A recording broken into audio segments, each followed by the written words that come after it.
Africa, a continent changed forever. The story of Africa's colonization is one of profound transformation, marked by the arrival of European powers who sought to reshape the continent to fit their own ambitions and desires. When European countries arrived in Africa, everything changed. The initial encounters were often marked by curiosity and trade, but soon the Europeans' intentions became clear. They were not just visitors, they were conquerors. What started as small trading posts became a race to control land. European nations scrambled to claim territories, driven by the desire for wealth and power. These trading posts quickly evolved into fortified settlements, and the race for control intensified. By the early 1900s, almost all of Africa was ruled by European countries. The continent was carved up with little regard for the existing ethnic and cultural boundaries, leading to a patchwork of colonies under various European flags. This changed everything about African life, from how people were governed to what they did every day. Traditional systems of governance were replaced with European models, and daily life was disrupted as Africans were forced to adapt to new rules and expectations. We're going to look at what life was like in Africa under colonial rule, how the Europeans controlled everything, how it changed society and the economy, and how different cultures clashed and sometimes mixed together. The imposition of European culture and systems often led to resistance and conflict, but also to new forms of cultural exchange and hybrid identities. European countries wanted to control Africa for a few reasons. They wanted its resources, such as gold, diamonds, and rubber, which were abundant and could fuel their industrial economies back home. They wanted to be more powerful than other European countries, and having colonies was a way to demonstrate national strength and prestige. The competition among European powers often led to conflicts and wars, both in Africa and in Europe. And they thought their culture was better than everyone else's. This belief in cultural superiority, often referred to as the civilizing mission, justified their actions in their own eyes and led to efforts to impose European languages, religions, and customs on African societies. Europe needed resources from Africa for its factories. The raw materials extracted from African lands were essential for the burgeoning industries in Europe, and the exploitation of these resources often came at a great human cost. Also, European countries were competing with each other to have the most colonies. This competition was not just about resources, but also about strategic advantage and national pride. And sadly, they believed they were better than Africans, and this made them think it was okay to control and mistreat African people. The colonial system was built on a foundation of racial hierarchy and exploitation, leading to widespread suffering and injustice. Colonialism was terrible for Africa. It brought about immense suffering, disrupted societies, and left a legacy of division and conflict that persists to this day. African countries lost their independence, their traditions were destroyed, and their social structures were upended. The imposition of foreign rule and the suppression of local customs and governance systems had long-lasting effects on African societies. Their resources and people were exploited. Africans were often forced into labor, working in harsh conditions to extract the wealth that would benefit their colonial rulers. The Europeans drew borders without caring about the different groups of people who already lived there, leading to artificial divisions that ignored ethnic, linguistic, and cultural boundaries. And those divisions still cause problems today. The arbitrary borders drawn by colonial powers have contributed to ongoing conflicts and tensions in many African countries. This difficult time changed Africa forever, affecting its politics, economy, and society for many years to come.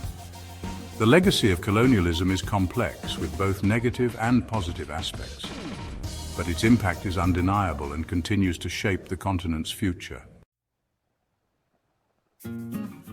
Controlling a continent, different ways to rule. The European powers had vast empires, and they needed effective ways to manage these territories. European countries used different ways to control such large and different places. The methods they chose often depended on their own administrative traditions and the specific conditions in the colonies. There were two main ways: direct rule and indirect rule. Each had its own set of strategies and implications for the colonized people. Countries like France and Belgium used direct rule. This meant they imposed their own systems of governance directly onto the colonies. They put their own people in charge and tried to make Africans live and be governed like Europeans. This often involved building European-style infrastructure and enforcing European laws and customs. Local leaders lost their power. Traditional structures of authority were dismantled, and African societies were forced to adapt to new foreign systems. The British mostly used indirect rule. This approach was different in that it sought to maintain existing local power structures. They tried to rule through local leaders, making them work for the British government.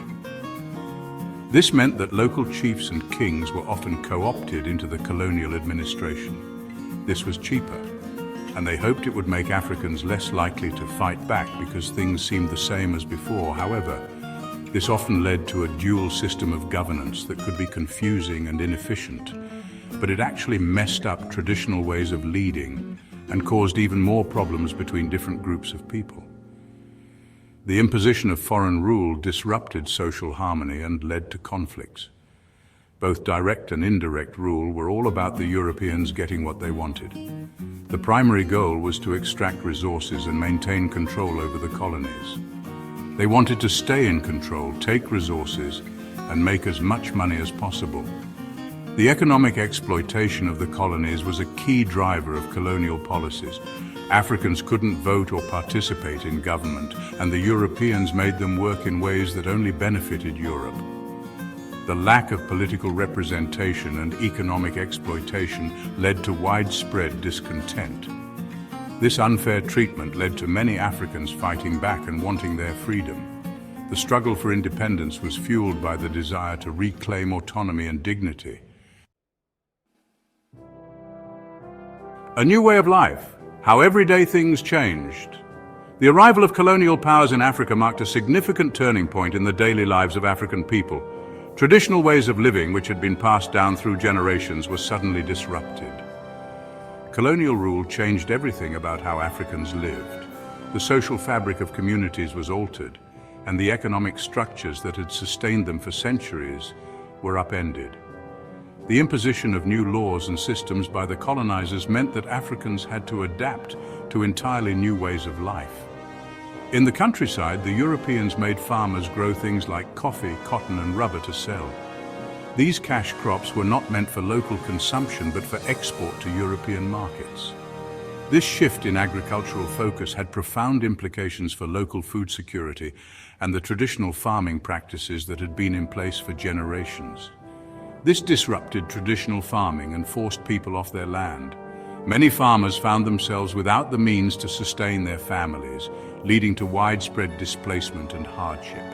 The loss of land meant the loss of identity and heritage for many communities. People went hungry because they couldn't grow enough food for themselves.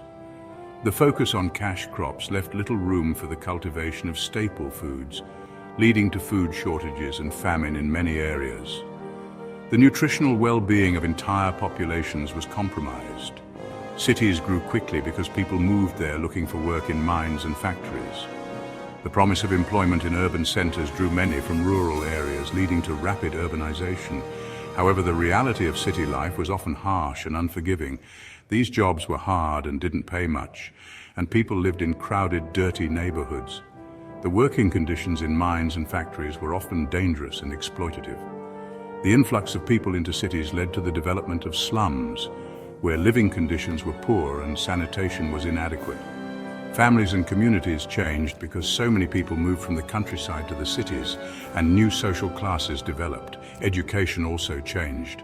The migration to urban areas led to the breakdown of traditional family structures and the emergence of new social dynamics. The introduction of Western education systems further altered the social landscape. Some European countries built schools, but not everyone could go, and what they taught was meant to make Africans more like Europeans.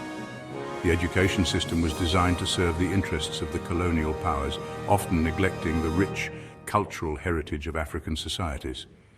They taught European languages, history, and culture, not African traditions.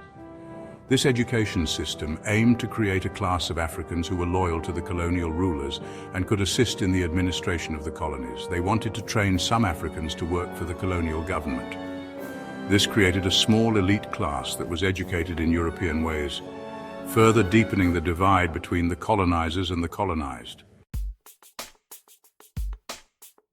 Cities transformed, growth and inequality. When different cultures are forced together, things get complicated. Africans started mixing European ways with their own, but it caused tension. Many Africans fought back against colonial rule because they wanted freedom and to keep their own identity. These resistance movements are a very important part of history because they show how strong and determined Africans were. We can still see the effects of colonialism today. The borders, economies, and societies of African countries are still shaped by what happened during colonial times. It's important to understand how the past affects Africa today, both the problems and the opportunities. To really understand Africa, we need to listen to African people. Hearing from the people who lived through colonialism and who still live with its effects gives us a much better understanding of African history. Their stories are really important. By understanding the difficult history of colonialism, we can build a better future. If we remember what African societies went through, both the bad and the good, we can work towards a fairer world for everyone. Learning from history helps us build a future that respects the strength and diversity of Africa.